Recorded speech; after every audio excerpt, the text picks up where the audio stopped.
Ang pagkikita ni Jesus at ng lalaking bulag na dito sa ating ebanghelyo ay hindi pinangalanan, pero sa ibang ebanghelyo, siya ay tinawag na si Bartimaeus.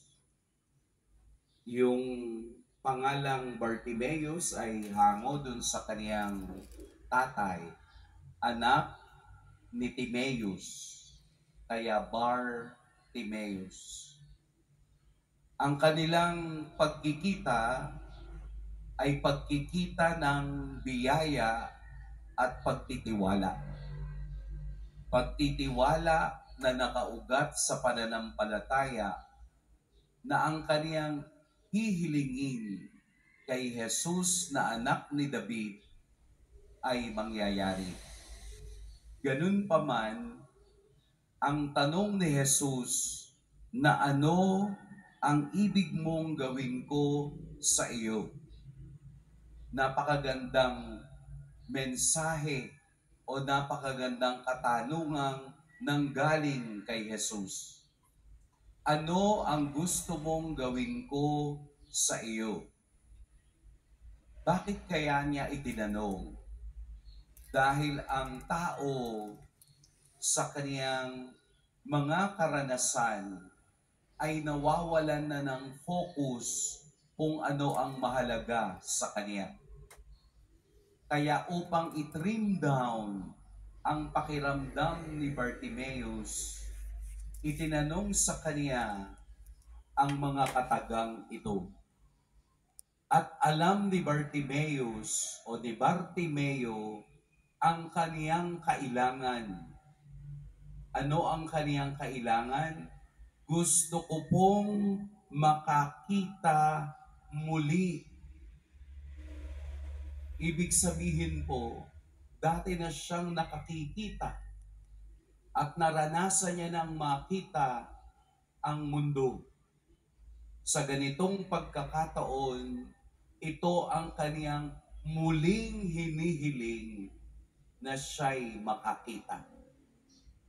Alam niyo po na ang karanasan ni Bartimeo ay ang karanasan ng taong marunong manalangin.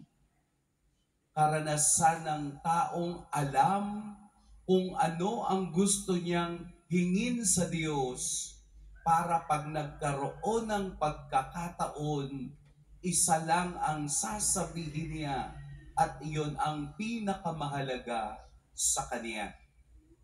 Kay Bartimeo, pinakamahalaga ang paningin. Dahil sa kaniyang kakaniyahan, kaya niyang sumigaw at ipagsigawan ang kaniyang pangangailangan sa Diyos. Hindi siya nahihiyang isigaw kung sino ang taong kaniyang hinihingan ng himala. Jesus, anak ni David. Buong-buo ang kaniyang paniniwala na ang taong daraan ay pagbibigyan ang kaniyang kahilingan.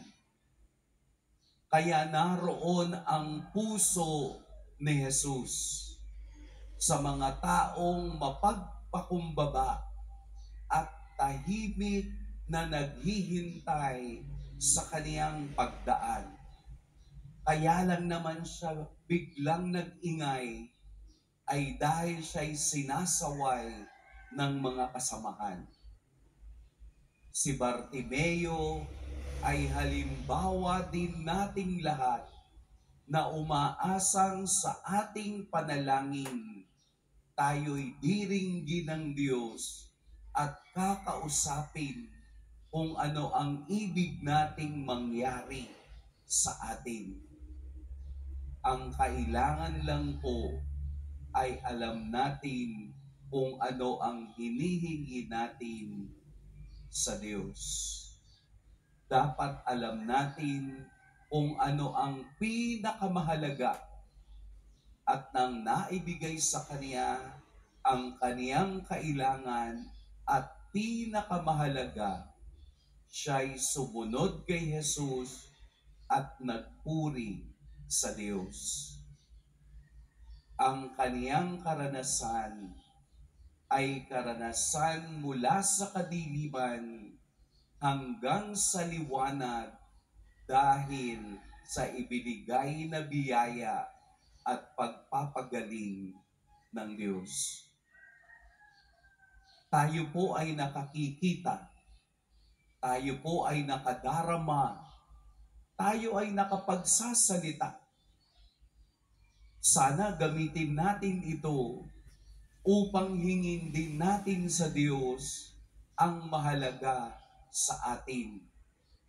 Huwag tayong mamuhay sa kadiliman ng kasalanan.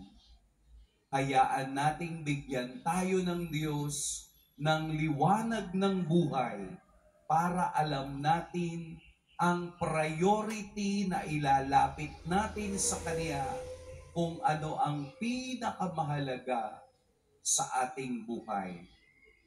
Hindi yung bagay na kapritsyo, hindi yung mga bagay na nagbibigay lang sa atin ng comfort at saya, kung hindi yung bagay na pinakamahalaga na kailangan natin upang makita natin ang pagliliwanag na nanggagaling sa Kanya. Huwag tayong maging bulag sa grasya at biyaya ng Diyos na nangyayari sa atin sa araw-araw. Katulad ni Bartimeo, na matalas ang kaniyang pandinig, maging matalas din ang ating pandinig sa araw-araw na mensahe ng Diyos sa atin. Sa paglapit natin sa Kanya, ating idasal, Lord, gusto ko pong makakita.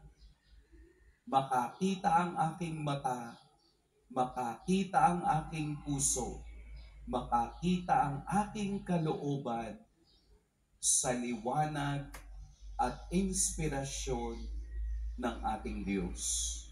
Yayakapin natin ito upang tayo'y maging matatag at makitang malinaw ang daan patungo sa Kaniyang kaharian. Mag-iingat po kayo ngayong araw. Pagpalain tayo ng poong may kapal.